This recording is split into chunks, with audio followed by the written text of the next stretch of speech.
ವಿಜೃಂಭಣೆಯಿಂದ ನೆರವೇರಿದ ಶ್ರೀ ಕಾರ್ಯ ಸಿದ್ದೇಶ್ವರ ರಥೋತ್ಸವ ಹೆಗಲ ಮೇಲೆ ಹೊತ್ತು ಬೆಟ್ಟ ಹತ್ತಿದ ಭಕ್ತರು. ನಂಜನಗೂಡು ತಾಲೂಕಿನ ದೊಡ್ಡ ಕವಲಂದೆ ಹೋಬಳಿಯ ಶ್ರೀ ಕಾರ್ಯ ಸಿದ್ದೇಶ್ವರ ಸ್ವಾಮಿ ರಥೋತ್ಸವ ವಿಜೃಂಭಣೆಯಿಂದ ನೆರವೇರಿತು. ಸುಮಾರು 600 ಅಡಿ ಎತ್ತರದ ಬೆಟ್ಟವನ್ನ ಹೆಗಲ ಮೇಲೆ ರಥವನ್ನ ಹೊತ್ತು ಭಕ್ತರು ಉಗೆ ಉಗೆ ಅಂತ ಜೈಕಾರ ಹಾಕುತ್ತಾ ಹತ್ತಿದ್ರು. 3 ದಿನಗಳ ಕಾಲ ಜಾತ್ರೆ ನಡೆಯುತ್ತದೆ. ಮುಂಜಾನೆಯೇ ಕಾಲ್ನಡಿಗೆಯಲ್ಲಿ ತೆರಳಿ ಸುತ್ತೂರಿನ ಕಪಿಲಾ ನದಿಯಲ್ಲಿ ಮತ್ತು ನೀರನ್ನು ತಂದು ಪೂಜೆ ನೆರವೇರಿಸುವ ವಾಡಿಕೆ ಇದೆ. ಶ್ರೀ ಸಿದ್ದೇಶ್ವರ ಸ್ವಾಮಿಯ ವಿಗ್ರಹವನ್ನ ಅಭಿಷೇಕ ನೆರವೇರಿಸಿ ಧಾರ್ಮಿಕ ವಿಧಿವಿಧಾನ ಸಲ್ಲಿಸಿದ್ರು. ಶ್ರೀ ಸಿದ್ದೇಶ್ವರ ಸ್ವಾಮಿಯ ಪಲ್ಲಕ್ಕಿ ಉತ್ಸವಕ್ಕೆ ಗ್ರಾಮಸ್ಥರು ವಿಶೇಷ ಪೂಜೆಯನ್ನ ಸಲ್ಲಿಸಿದ್ರು.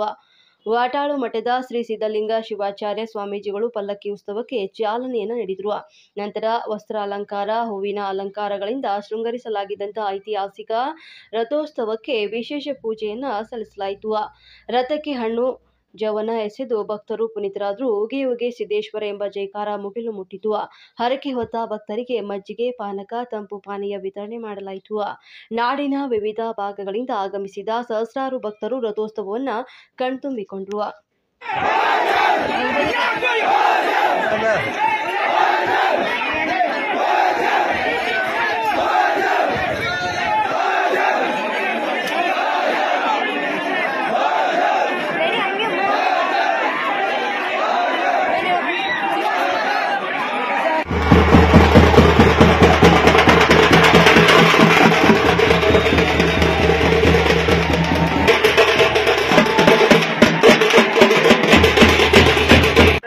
ಸಲ್ಲಿಸಿ ಲಾಡು ಪ್ರಸಾದವನ್ನು ಪಡೆಯಬೇಕಾಗಿ ಕೋರಲಾಗಿದೆ.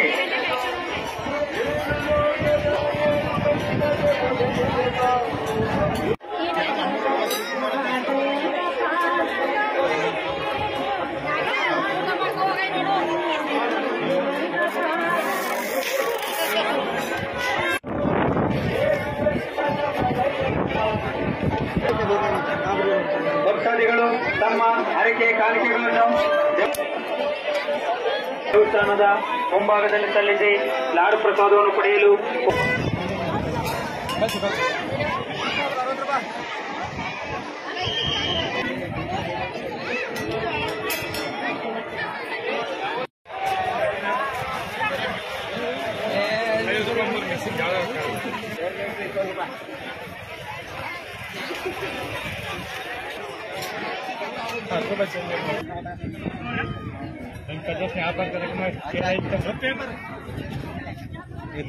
पेपर